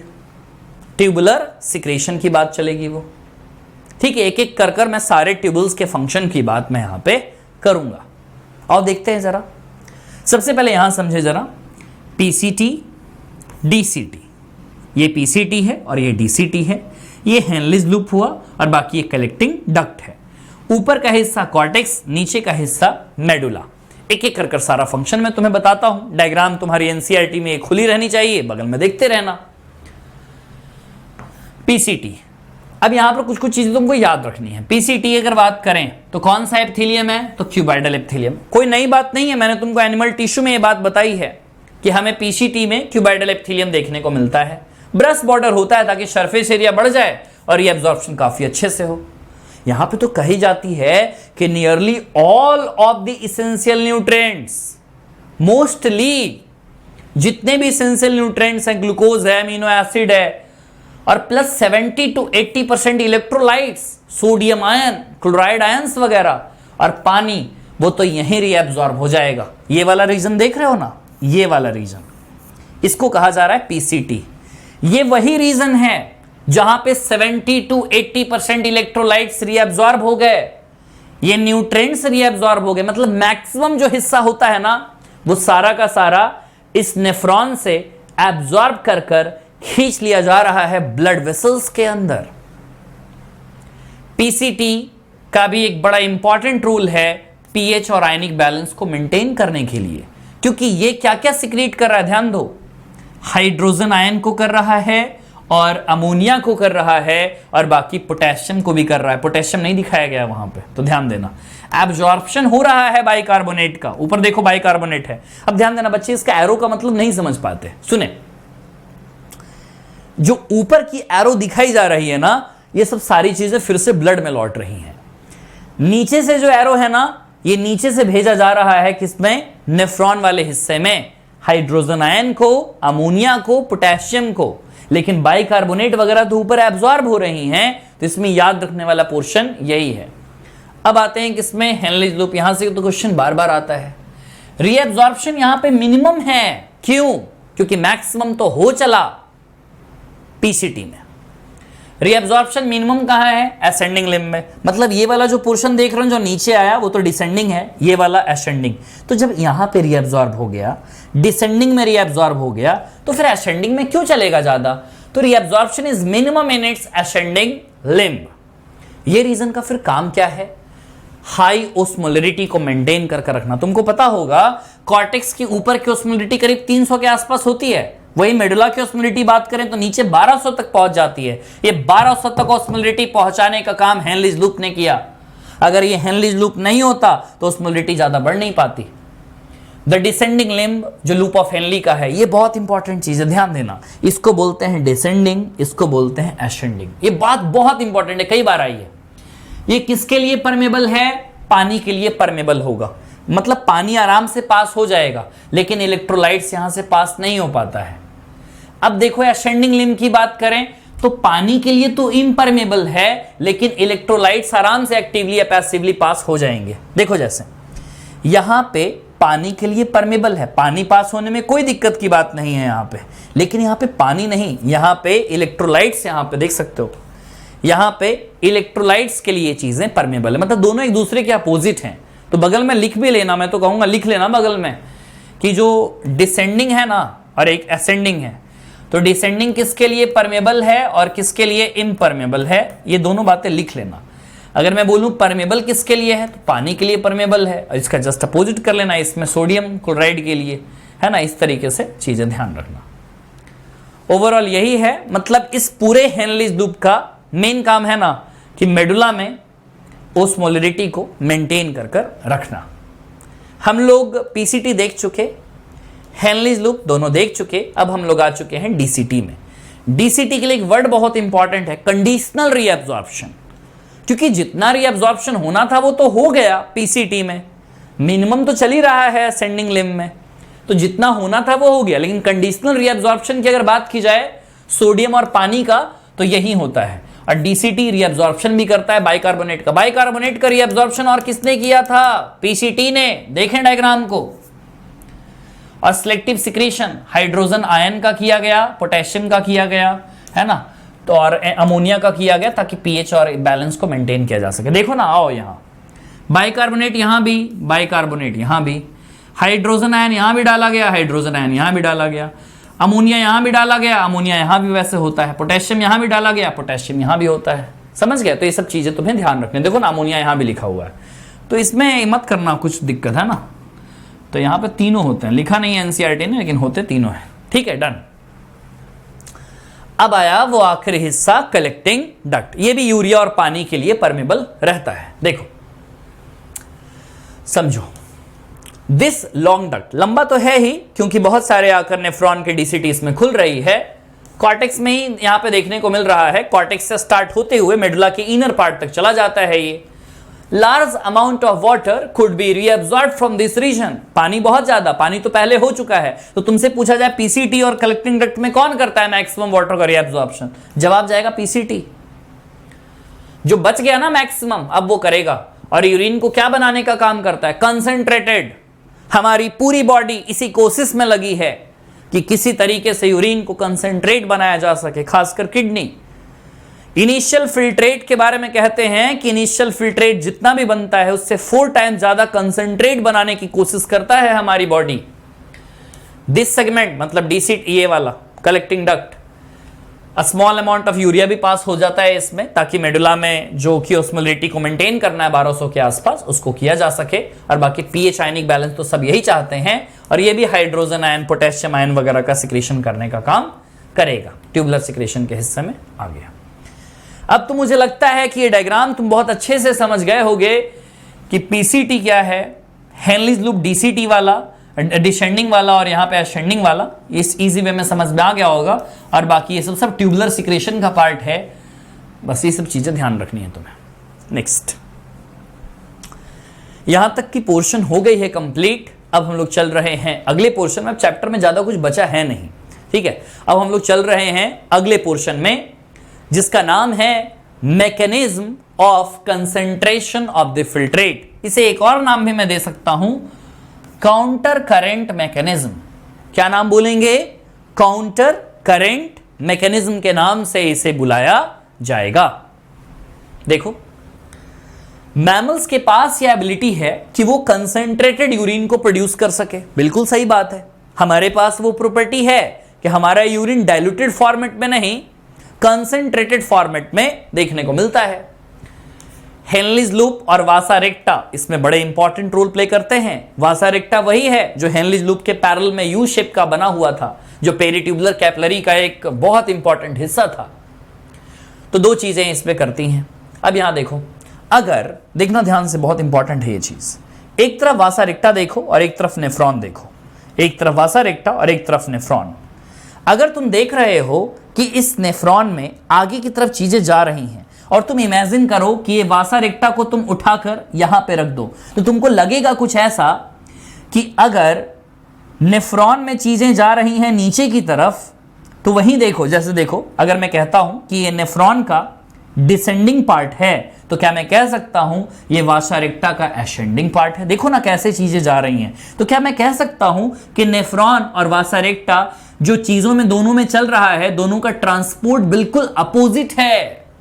The flow of the filtrate in the 2 limbs of Henle's loop in opposite direction and thus forms a counter current। इसलिए नाम रखा गया क्योंकि नेफ्रॉन में एरो को देखो तुम, नीचे की तरफ जा रहा है, फिर ऊपर की तरफ जा रहा है। और इसमें देखो एरो को तुम, ये ऊपर की तरफ जा रहा है और ये नीचे की तरफ। इसको उठाकर तुम यहां पे रखो ना तो बहुत अच्छे से तुम देख पाओगे, ठीक है, कैसे यहां पे काम चल रहा है। Flow blood through the two limbs of the वासा रेक्टा। वासा रेक्टा के टू लिम्ब समझे, एक ये लिम्ब और एक ये लिम्ब, और ऐसे ही दो लिम्ब इसके भी है नेफ्रॉन के। दोनों आपस में क्या है, काउंटर करंट पैटर्न पे चीजें चल रही। क्यों? ताकि हमारे यूरिन को और भी ज्यादा कंसंट्रेट बनाया जा सके। कितना कंसंट्रेटेड? बगल में लिखती है एनसीईआरटी 4 टाइम्स कंसंट्रेटेड। ये वाली लाइन बहुत इंपॉर्टेंट है, बगल वाले पेज पे आओ। Human kidneys can produce urine nearly 4 times concentrated than the initial filtrate formed. ठीक है, आगे चलें। हेनलीज लूप और वासा रेक्टा दोनों आपस में इतने पास होते हैं कि आराम से ओस्मोलरिटी को मेंटेन किया जा सकता है। और तुम तो जानते ही हो कि मेडुला की ओस्मोलरिटी ज्यादा होती है। कॉर्टेक्स की ओस्मोलरिटी बस 300 है महज, और 1200 होती है इनर मेडुला की। ये ग्रेडियंट को मेंटेन करने वाले कौन हैं? NaCl और यूरिया। यूरिया जो कलेक्टिंग डक्ट से निकल रही है, और NaCl वही है जो हेनलीज लूप से निकल रहा है। हेनलीज लूप का जो असेंडिंग वाला पार्ट था उसके लिए परमेबल था। NaCl is transported by the ascending limb of Henle's loop. ध्यान से सुनेंगे, NaCl को ट्रांसपोर्ट करने वाला कौन है? ये असेंडिंग लिम्ब वाला है ना। यहां से देख सकते हो तुम बहुत सारे NaCl निकल रहे हैं। डायग्राम में देखो ना, डायग्राम में नेफ्रॉन का स्ट्रक्चर देखें, वासा रेक्टा का नहीं। नेफ्रॉन के असेंडिंग लिम्ब से क्या बहुत सारे NaCl निकल रहे हैं? तो NaCl is transported by the ascending limb of loop Henle's loop which is exchanged with the descending limb of vasa recta। देखो ना, इसका डिसेंडिंग वाला पोर्शन ये है और असेंडिंग वाला पोर्शन ये है। तो तुम्हें ऐसा लग रहा है क्या नेफ्रॉन का? क्योंकि देखो यहां पर दिखाया गया है अलग अलग, लेकिन तुमको मालूम है कि नेफ्रॉन और वासा रेक्टा दोनों पास में ही होते हैं, पैरेलल शेप में। ये देखो मैंने बना दिया वासा रेक्टा। तो तुमको ऐसा लग रहा होगा कि जो नेफ्रॉन से निकलता हुआ NaCl है वो डायरेक्ट वासा रेक्टा में जा रहा है। तो वही बात लिखी जा रही है कि वासा रेक्टा के डिसेंडिंग लिम्ब में वो चला जा रहा है। NaCl जो फिर से रिटर्न हो रहा है, तो ऐसा चीज जब चल रहा है यहां पे, तो कुछ यूरिया इंटर भी कर रहा है, हेनलीज लूप के असेंडिंग लिम्ब में भी इंटर कर रहा है यहां पे। जैसे ये हुआ असेंडिंग लिम्ब, तो इसमें भी कुछ कुछ यूरिया ट्रांसपोर्ट हो रहा है। तो ओवरऑल ये सारा काम किस लिए हो रहा है? ताकि यहां पे ओस्मोलरिटी को मेंटेन किया जा सके, यूरिन को और भी ज्यादा कंसंट्रेटेड बनाया जा सके। The above described transport of substances facilitated by the special arrangement of Henle's loop and vasa recta, इसको बोलते हैं काउंटर करंट मैकेनिज्म, जो कि ऐसे चल रहा है। देख सकते हैं यहां की ओस्मोलरिटी 300 और यहां की ओस्मोलरिटी 1200 है। ये है कॉर्टेक्स का और ये है इनर मेडुला का। तो इनर मेडुला का देखो 1200 पे आ रहा है। तो ओवरऑल यही है, पानी की एक्सचेंजिंग चल रही है, NaCl का चल रहा है, यूरिया का चल रहा है। मतलब अंदर में ओस्मोलरिटी को मेंटेन भी करना है क्योंकि सॉलिड का कंसंट्रेशन बढ़ाना है, और यहां पे पानी का कंसंट्रेशन कम से कम रखना है ना। तो ओवरऑल ये बात इंपॉर्टेंट है। तो ओवरऑल 4 टाइम्स यहां पे कंसंट्रेट कर दिया गया। डन। यहां तक बात तुमको सिंपल लगी होगी। एक काउंटर करंट मैकेनिज्म ना लगभग 30 से 45 मिनट का टॉपिक है, उतना डिटेल में क्वेश्चन आते नहीं है। वैसे मैंने ये सिंपल फॉर्मेट में बता दिया क्या क्या इंपॉर्टेंट है। वासा रेक्टा और हेनलीज लूप आपस में क्लोज होते हैं, दोनों की फ्लो आपस में अपोजिट होती है, इसलिए काउंटर करंट नाम रखा गया। और 4 टाइम्स इनिशियल फिल्ट्रेट से कंसंट्रेटेड होता है। चलें आगे, नेक्स्ट देखो। Regulation of the kidney function. Topic बड़ा जबरदस्त है, इसे रास मैकेनिज्म के नाम से भी हम जानते हैं। किडनी का जो फंक्शन है, इसको कंट्रोल करने के लिए, इसको मॉनिटर करने के लिए बहुत सारी चीजें हैं, जैसे हाइपोथैलेमस, JGA वही जो एफरेंट आर्टरियोल और DCT के कांटेक्ट में बना था, और कुछ हद तक अगर हम बात करें ना तो यहां पर हार्ट भी इससे होता है, क्योंकि हार्ट में ANF का नाम सुना होगा तुमने, एट्रियल नाइट्रोयूरेटिक फैक्टर। तो ये 3 बहुत ही इंपॉर्टेंट चीजें हैं जो कि किडनी के फंक्शन को रेगुलेट करने का काम करती हैं। सबसे पहला जो जिक्र हो रहा है यहां पे, वो जिक्र होगा हाइपोथैलेमस का। देखें, समझते हैं जरा। हमारे बॉडी में कुछ रिसेप्टर्स हैं जिन्हें कहा जाता है ओस्मो रिसेप्टर्स। मतलब अगर शहर में चोरी हो जाती है तो मानकर चलो सिग्नल वगैरह बजने लगा, ठीक है, बैंक में चोरी हो जाती है तो सिग्नल बजने लगा। ऐसे ही हमारे ब्लड में अगर ओस्मोटिक कंसंट्रेशन कम या ज्यादा हो रहा है तो जो ओस्मो रिसेप्टर्स होते हैं बॉडी के, वो एक्टिवेट हो जाते हैं कि भाई ब्लड वॉल्यूम में चेंज हो गया, बॉडी फ्लूइड की वॉल्यूम में चेंज हो गया, आयोनिक कंसंट्रेशन में चेंज हो गया। जैसे ही ये रिसेप्टर्स यहां पे एक्टिवेट होते हैं तो पता चलता है कि an excessive loss of fluid from the body can activate this receptors which stimulate the hypothalamus. अब हाइपोथैलेमस जाग जाएगा, वो एंटी डायरेटिक हार्मोन को रिलीज करने का काम करेगा, या उसी को बोलते हैं वैसोप्रेसिन। पूछा जाएगा कहां से निकाला जाता है, तो बोलेंगे न्यूरोहाइपोफाइसिस से। पता होगा तुम्हें, दो चीजें होती हैं, एक होता है एडिनोहाइपोफाइसिस, एक होता है न्यूरोहाइपोफाइसिस। तो न्यूरोहाइपोफाइसिस से कौन निकल रहा, एडीएच। एडीएच का नाम क्या, एंटी डायरेटिक हार्मोन या वैसोप्रेसिन। ये कब निकला, जब पता चला बॉडी में ब्लड का जो वॉल्यूम है, बॉडी फ्लूइड वॉल्यूम है, उसका कंसंट्रेशन बहुत कम हो चुका है, तो उस समय निकल रहा है न्यूरोहाइपोफाइसिस से, जिसे पोस्टीरियर पिट्यूटरी कहते हैं, जो एक्सॉन के डायरेक्ट रेगुलेशन में होता है। एडीएच ने क्या किया, पानी का रीअब्जॉर्प्शन करवाया later parts of the tubule, जैसे डीसीटी वगैरह से, है ना, पानी का रीअब्जॉर्प्शन करवा रहा है कि और भी ज्यादा पानी रीअब्जॉर्ब करो ताकि डायूरेसिस से बचाया जा सके। डायूरेसिस वही है, जब एक्स्ट्रा अमाउंट, जब यूरिन बाहर निकल जाता है तो इसे बोलते हैं डायूरेसिस, बोला जाता है इसे। ठीक है, next, an increase in body fluid volume. जब बॉडी फ्लूइड वॉल्यूम फिर से हो गया इंक्रीज, डिक्रीज था तो ये एडीएच रिलीज हुआ। जब बॉडी फ्लूइड की वॉल्यूम फिर से इंक्रीज हो गई तो अब ये ओस्मो रिसेप्टर्स को बंद कर दिया जाएगा और एडीएच के रिलीज को बंद कर दिया जाएगा, सप्रेस कर दिया जाएगा। अब एडीएच जो है ना और भी काम करता है। एडीएच ब्लड वेसल्स को ना कॉन्स्ट्रिक्ट कर देता है। अगर ब्लड की वेसल्स ऐसा है ना, इसको और भी मैं पतला कर दूं और भी सिकुड़ जाएगा, ये तो बोलते हैं कॉन्स्ट्रिक्टरी इफेक्ट बोलते हैं इसको। ठीक है, तो ब्लड वेसल्स पे इसका होता है, इसके चलते ब्लड प्रेशर बढ़ेगा ना। अगर एक पाइप है और पाइप को मैं दबा दूं तो इस पाइप को दबाने का काम कौन कर रहा है, एडीएच। एडीएच के चलते पाइप दब जा रही है तो ब्लड प्रेशर तो ज्यादा हो जाएगा, और अगर ब्लड प्रेशर ज्यादा होगा तो क्या ग्लोमेरुलर ब्लड फ्लो ज्यादा होगी, तो जीएफआर भी तो ज्यादा होगा। मतलब मैं अगर कहना चाहूं तो सारे हथकंडे इसलिए अपनाए जा रहे थे कि जीएफआर को ज्यादा कर दिया जाए। और जीएफआर ज्यादा कैसे हुआ वो जरा समझो। ओस्मो रिसेप्टर्स था, इसको पहले जगाया गया। जब ओस्मो रिसेप्टर्स जाग गया तो ओस्मो रिसेप्टर्स जागने के बाद बोला गया न्यूरोहाइपोफाइसिस, जल्दी जल्दी से एडीएच रिलीज करो, तो एडीएच रिलीज किया गया, वैसोप्रेसिन रिलीज किया गया। अब एडीएच के रिलीज होते ही सारा चीज बिल्कुल इंक्रीज हो गया, क्योंकि एडीएच ने कहां काम किया, वैसोप्रेसिन ने जो डिस्टल पार्ट होता है ना नेफ्रॉन का, डीसीटी, उस पे काम किया। बोला खूब पानी रीअब्सॉर्ब करो। डीसीटी कर रहा है, पानी को रीअब्सॉर्ब कर रहा है आराम से, कोई दिक्कत की बात नहीं है। जब पानी को रीअब्सॉर्ब किया जा रहा है तो क्या ब्लड का वॉल्यूम तो बढ़ जाएगा, क्योंकि पानी फिर से रीअब्सॉर्ब हो गया, ब्लड का वॉल्यूम बढ़ गया। और इधर एडीएच ने पाइप को दबा दिया। एडीएच ने जब पाइप को दबा दिया ब्लड वेसल्स को, तो बीपी तो ऐसे ही बढ़ गया। और जब बीपी बढ़ गया तो ब्लड प्रेशर जब बढ़ रहा है, तो ब्लड प्रेशर बढ़ने से ग्लोमेरुलर ब्लड फ्लो तो बढ़ेगा ना।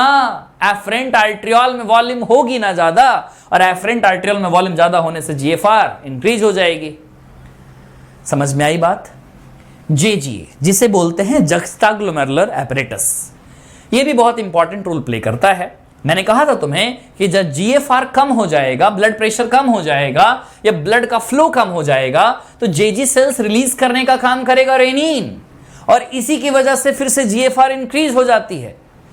तो रेनिन जैसे रिलीज हो, पूरा मैकेनिज्म समझो। रेनिन, अब क्या होगा, हमारे ब्लड में एंजियोटेंसिनोजेन होता है। एंजियोटेंसिनोजेन, नाम से लग रहा होगा जेन लगा हुआ है, मतलब ये इनएक्टिव सब्सटेंस है। हमारे ब्लड में एंजियोटेंसिनोजेन को एंजियोटेंसिन 1 में कन्वर्ट करने की जिम्मेदारी रेनिन को ही दी जाती है। एंड फर्दर टू एंजियोटेंसिन 2, याद रखना एंजियोटेंसिन 1 कभी काम नहीं करता, जब भी काम करेगा एंजियोटेंसिन 2 काम करता है। तो एंजियोटेंसिन 2 के फंक्शन देखो, जो रेनिन ने पूरा बदल कर रख दिया पूरे माहौल को। रेनिन ने क्या किया, हमारे ब्लड में प्रेजेंट था एंजियोटेंसिनोजेन, एंजियोटेंसिनोजेन को कन्वर्ट कर दिया एंजियोटेंसिन 1 में, और बाकी एंजियोटेंसिन 2 में फिर कन्वर्ट हो गया आगे। लंग्स कन्वर्टिंग एंजाइम वगैरह होते हैं, वो इसको एंजियोटेंसिन 2 में बदल देते हैं। एंजियोटेंसिन 2 पावरफुल वैसोकॉन्स्ट्रिक्टर है। देखने से लग रहा है अच्छा कॉन्स्ट्रिक्टर मतलब बीपी बढ़ाएगा, increases the glomerular blood pressure and thereby GFR बढ़ जाएगा। एंजियोटेंसिन 2 के और भी काम, एड्रेनल कॉर्टेक्स को एक्टिवेट कर देगा ताकि और भी ज्यादा अल्डोस्टेरॉन रिलीज करो। अल्डोस्टेरॉन के चलते सोडियम आयन, पानी वगैरह और भी ज्यादा रीअब्सॉर्ब होगा अच्छे से, इसके चलते ब्लड प्रेशर बढ़ जाएगा, GFR बढ़ जाएगा। ये पूरे मैकेनिज्म को रास मैकेनिज्म के नाम से बोला जाता है। रेनिन पता चल गया, जेजी सेल से रिलीज हो रहा है। एंजियोटेंसिन, ब्लड में था एंजियोटेंसिनोजेन, उसको रेनिन ने कन्वर्ट किया एंजियोटेंसिन 2 में, 1 में, फिर 2 में आगे वो कन्वर्ट हो गया। अल्डोस्टेरॉन सिस्टम, क्योंकि अल्डोस्टेरॉन एड्रेनल कॉर्टेक्स से निकला ना, ताकि सोडियम और पानी को रीअब्सॉर्ब किया जा सके। अब GFR ज्यादा भी हो जाए तो वो भी दिक्कत है। An increase in blood flow, इतना ज्यादा ब्लड फ्लो हो गया कि दिल के एट्रिया में संदेश पहुंचा कि भाई ANF निकालना पड़ेगा, पाइप बहुत ही हो चुका है, दब गया है, उस पाइप को फिर से डायलेट कर दो, ब्लड वेसल्स को फिर से डायलेट कर दिया जाएगा, बीपी को डिक्रीज कर दिया जाएगा, इतना भी डिक्रीज नहीं, बस डिक्रीज कर दिया जाएगा। और ANF मैकेनिज्म तो हम कह सकते हैं ना, ANF तो एट्रियल नाइट्रोरेटिक फैक्टर था जो दिल के एट्रिया से निकली है, इसने क्या किया, उसको रोकने का काम किया। तो इसको यहां पे जो चेक है ना, इसका मतलब चेक करना नहीं, स्टॉप करना है ना, स्टॉप करना। यहां पे चेक मतलब जांच करना नहीं है, स्टॉप करने के लिए एनसीईआरटी ने लिखा चेक। ये सेम चेक वर्ड का इस्तेमाल एनसीईआरटी ने माइक्रोब्स वाले चैप्टर में भी की है, जहां पर वो बोलती है लैक्टो एसिड बैसिलस के बारे में कि लैक्टिक एसिड जब हम खाते हैं, दही हम जब खाते हैं तो हमारे स्टमक में बहुत सारे माइक्रोब्स वगैरह पनपते नहीं है। सिंपल था वहां तक टॉपिक, कोई दिक्कत की बात नहीं होनी चाहिए। अब हम लोग आते हैं आगे, मिक्सचुरेशन। इसका मतलब कुछ और नहीं बल्कि यूरिनेशन को ही मिक्सचुरेशन कह दिया जाता है, ठीक है, यूरिनेशन को, ठीक है। अब सुनो, सारा काम हो गया, जैसे जैसे जो भी था, GFR हो गया, रेगुलेट करना था वो भी हो गया। आखिरी में हमारे नेफ्रॉन ने यूरिन बनाया, फाइनली आ गया यूरिनरी ब्लैडर में, यूरेटर से होते हुए यूरिनरी ब्लैडर में आकर स्टोर हो गया। अब एक वॉलेंट्री सिग्नल मिलेगी, हमारे CNS से मिलेगी एक सिग्नल। जैसी सिग्नल मिलेगी ना, हमारे वॉलेंट्री सिग्नल, हमारी इच्छा से जब वो सिग्नल मिलेगा, क्योंकि शूशु कहीं भी तो नहीं हो जाती है ना, पर्टिकुलर प्लेस होता है, वहां पे होगी। बच्चे में तो थोड़ा सा प्रॉब्लम होता है स्फिंक्टर का, है ना, लूज होते हैं स्फिंक्टर। अब वॉलेंट्री सिग्नल आ गई, CNS से ये चीज सिग्नल आई। अब जो यूरिनरी ब्लैडर होती है ना, उसी पे रिसेप्टर्स होते हैं प्रेजेंट। अब उन रिसेप्टर्स पे दबाव पड़ रहा है, जब उन रिसेप्टर्स पे दबाव पड़ेगा तो फिर ये तो खाली हो जाएगी, ये जो हमारा यूरिनरी ब्लैडर है ये धीरे धीरे खाली हो जाता है। In response the stretch receptors जो यूरिनरी ब्लैडर के वॉल पे थे वो सिग्नल भेजते हैं CNS को, और CNS फिर वहां से मोटर, जैसे यहां से जाएगा सेंसरी, वहां से आएगा मोटर। अब यहां पे क्या किया जाता है, कॉन्ट्रैक्शन करवाया जाता है, जो यूरिनरी ब्लैडर है ना, तो उसके स्मूथ मसल्स को कॉन्ट्रैक्ट करवाया जाएगा। तो सोच कर देखना तुम, अगर मैं तुमसे कहता हूं कि चलो ठीक है, मैंने ये बना दिया कि ये है तुम्हारा यूरिनरी ब्लैडर, ठीक है, ऐसे ही बना दिया कि ये यूरिनरी ब्लैडर है। अब यहाँ पे यूरेथ्रल स्फिंक्टर लगा हुआ होगा, ठीक है, 2 स्फिंक्टर होते हैं यहाँ पे। जब इनको कॉन्ट्रैक्ट करवाया जा रहा होगा, तो जैसे ही इसमें कॉन्ट्रैक्शन होगा, तो क्या मैं कह सकता हूं यूरेथ्रल स्फिंक्टर में तो रिलैक्सेशन होगा ना, यहां पे रिलैक्सेशन होगा, तो यहां पर क्या होगा, कॉन्ट्रैक्शन होगा। तो यही तो बात है, बस यहां देखो ना, स्मूथ मसल्स में कॉन्ट्रैक्शन हुई, यूरेथ्रल स्फिंक्टर में रिलैक्सेशन हुई, और इसके चलते यूरिन रिलीज हो गया। इस process of release of urine को मिक्सचुरेशन कहते हैं, और बाकी न्यूरल मैकेनिज्म में इसे हम मिक्सचुरेशन रिफ्लेक्स कहते हैं। देखो, एक एडल्ट ह्यूमन, है तो जनरल पैराग्राफ है, एक एडल्ट ह्यूमन की बात करें तो यूरिन पर डे कितना आ रहा है, 1 से 1.5 लीटर आ रहा है। कलर कैसा होता है, तो लाइट येलो कलर का होता है, वाटरी फ्लूइड है, एसिडिक होता है, तो pH 6 होती है, ब्लड की जैसे 7.4 होती है, और इसका एक कैरेक्टरिस्टिक ओडोर होता है, अपना एक ओडोर होता है, क्योंकि यूरिन का स्मेल जो है ना बड़ा गंदा आता है, तो वही बोला गया कैरेक्टरिस्टिक ओडोर है। पर डे की अगर बात की जाए तो कितना ग्राम यूरिया बाहर की तरफ एक्सक्रीट हो रहा है, 25 से 30 ग्राम यूरिया बाहर की तरफ एक्सक्रीट हो रहा है। यूरिन को जांच कर बहुत सारे क्लिनिकल सिग्निफिकेंस पता चल जाता है कि किडनी सही से काम कर रहा है या नहीं। अगर यूरिन में ग्लूकोज का अमाउंट मिले, कीटोन बॉडीज मिले, ग्लूकोज का अमाउंट मिलना यूरिन में ग्लाइकोसूरिया कहते हैं, कीटोन बॉडीज का अमाउंट मिलना कीटोनूरिया कहते हैं। अगर ये दोनों चीजें मिल रही हैं, इसका मतलब ये तय हुआ कि डायबिटीज मेलाइटस के लक्षण हैं ये। तो ओवरऑल ये चीजें हम याद रखेंगे। अब इसके बाद एक बहुत ही सिंपल सा पैराग्राफ है कि एक्सक्रीशन में काम आने वाले और भी अदर ऑर्गन्स हमारे पास कौन कौन से हैं। किडनी तो काम करती ही है, इसके अलावा लंग्स भी हैं, लीवर भी हैं और स्किन भी हैं। ये वो तीन चीजें हैं किडनी के अलावा जो एक्सक्रीटरी वेस्ट के एलिमिनेशन में बहुत इंपॉर्टेंट रोल प्ले करती हैं। मैं पहले की पॉइंट दिखाना चाहूंगा तुम्हें। ये की पॉइंट में सारी बातें लिखी हुई हैं, ध्यान देंगे जरा। मैंने टोटल यहां पर कुछ ऐसे एक्सेसरी स्ट्रक्चर की बात की है जो कि एक्सक्रीशन का ही काम करते हैं, जैसे लंग्स का काम CO2 को हटाना और पानी को हटाना। बेसिक वर्क क्या होगा? लार्ज अमाउंट ऑफ CO2 को हटाना, करीब 1 मिनट में 200 ml CO2 को हटाना, और बाकी पानी। मिरर को सामने लाओ और उस पर कर देखो ना, ऐसे किए होगे तुम, करते हैं तो उस पर भी आ जाता है ना वाटर वेपर। हाँ, तो वही पानी तो निकल ही रहा है। लीवर जो कि लार्जेस्ट ग्लैंड है हमारे बॉडी का, इस क्या क्या रिमूव कर रहा है? Bilirubin, biliverdin, vitamin, drug, cholesterol, steroid hormones, ये सब हटा रहा है। ज्यादातर ये सब्सटेंसेस डाइजेस्टिव वेस्ट के थ्रू बॉडी से बाहर निकल जाते हैं इंटेस्टाइन के आगे। स्किन में दो तरह के ग्लैंड होते हैं, एक को कहते हैं स्वेट ग्लैंड और एक को कहा जाता है सेबेशियस ग्लैंड। स्वेट ग्लैंड का एक और नाम है सुडोरिफेरस ग्लैंड। स्वेट में क्या क्या है हमारे? NaCl है, यूरिया है, लैक्टिक एसिड है। प्राइमरी फंक्शन क्या होता है इन स्वेट ग्लैंड का? ताकि कूलिंग इफेक्ट हमारी बॉडी पे रहे, हमारा शरीर ठंडा रहे, पहला काम है ये। दूसरा काम है बॉडी से वेस्ट को बाहर निकालना। सेबेशियस ग्लैंड की बात करें तो सीबम निकलता है, इसमें स्वेट निकल रहा है।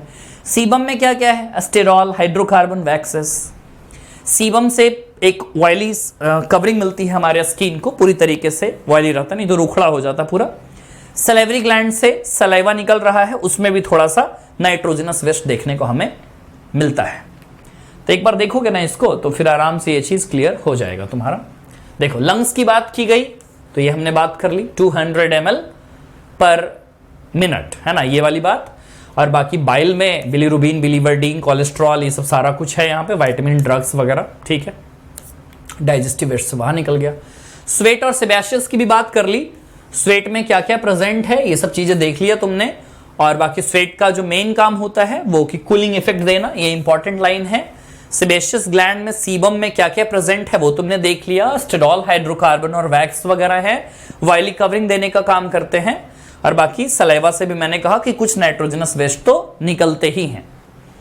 आखिरी टॉपिक है हमारा disorders of the excretory system. आओ देखें जरा। जब हमारी किडनीज सही से काम नहीं कर रही होती हैं तो हमारे ब्लड में यूरिया का कंसंट्रेशन बढ़ता चला जाता है। यूरिया का कंसंट्रेशन अगर बढ़ता चला जा रहा है तो ऐसे कंडीशन को हम यूरेमिया कहते हैं, जो कि बहुत ही हार्मफुल है। क्योंकि अगर ब्लड में यूरिया का कंसंट्रेशन ज्यादा है तो और भी बॉडी के ऑर्गन्स के पास तो यूरिया पहुंचेगी, और ज्यादा यूरिया होना अच्छी बात है नहीं। इसके चलते किडनी फेल्योर हो जाता है। ऐसे पेशेंट्स में यूरिया को हटाने के लिए एक प्रोसेस है, जिस प्रोसेस का नाम है हीमोडायलिसिस।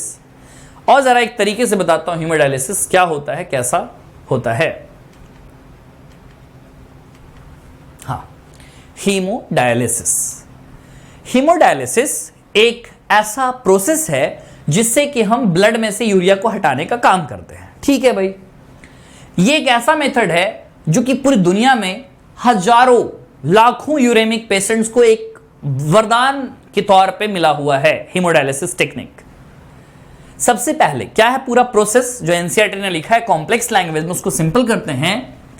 आर्टरी में से ब्लड को ले लिया जाता है, उसमें डाल दिया जाता है हेपेरिन। हेपेरिन एक टाइप का एंटीकोगुलेंट है जो ब्लड को जमने नहीं देगा। ऐसे तो ब्लड बाहर एनवायरनमेंट में तो जम जाएगा।